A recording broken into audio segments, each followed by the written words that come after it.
Welcome to episode 445. Malcolm Glazer, owner of Manchester United. This is an outline of episode 445. There are two reasons we study Malcolm Glazer.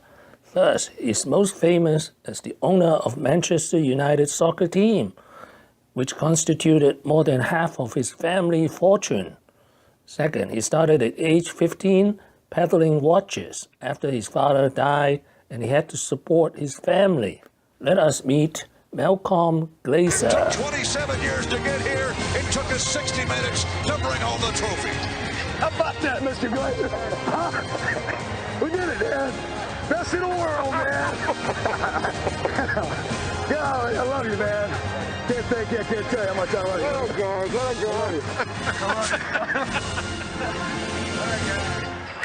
They're the Tampa Buccaneers. If you haven't heard about them, you heard about them today. And then the fans. We got the best fans in the whole world. Tampa Bay! Tampa Bay! Tampa Bay! We love you!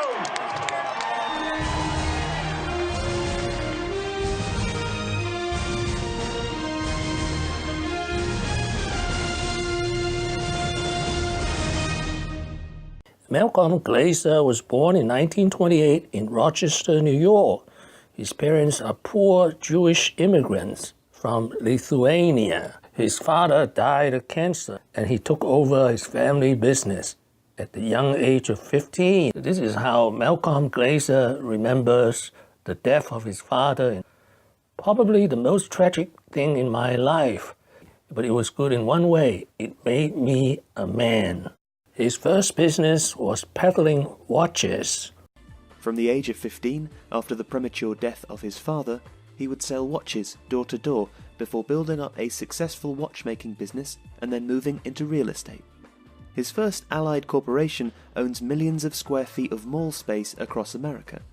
In the 1960s, he became a landlord or slumlord for the trailer park in Florida. In the 1990s, he also made a killing by investing in junk bonds. In 1995, he paid $192 million for the Tampa Bay Buccaneers.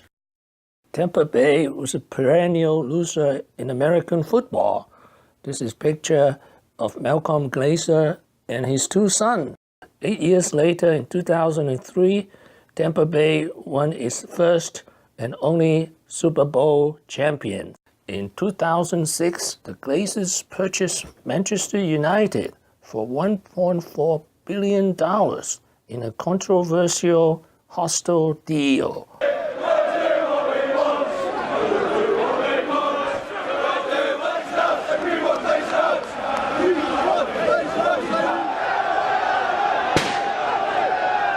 The Manchester United fans were very angry for two reasons. First, Manchester United went from zero debt to $500 million of debt.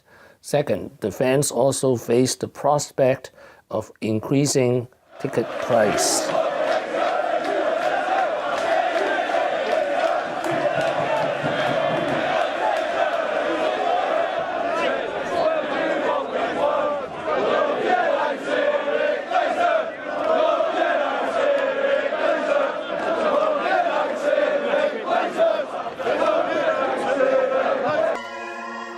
The fans barricaded the Glazers from entering Old Trafford, and they returned to their hotels. Football Limited were able to take control of the club and take it private, but they didn't use their own money to buy the club. They used a financial instrument called an LBO, or a leveraged buyout, something they had used many times during the 80s and 90s. Essentially, it involves borrowing money against a future asset to buy that asset. After 75 years of being debt-free, Manchester United were suddenly hundreds of millions of pounds in the red. At one point, the Glazers' interest payments hit £60 million per year, but the Glazers could still pay the huge interest payments because of the club's continued success on the pitch, the booming TV rights deals, as well as rapid exploitation of the club's commercial potential. After the takeover and until his retirement, Ferguson's Manchester United won 5 more Premier League titles, alongside 3 League Cups, the FIFA Club World Cup, and a second Champions League trophy. On May 28, 2014, Malcolm Glazer died. He was 85. Despite 72 years of entrepreneurship, he started when he was 15 years old. We know very little of the man Malcolm Glazer because he has a policy of never explain. I think he only granted 2 interviews in his entire life.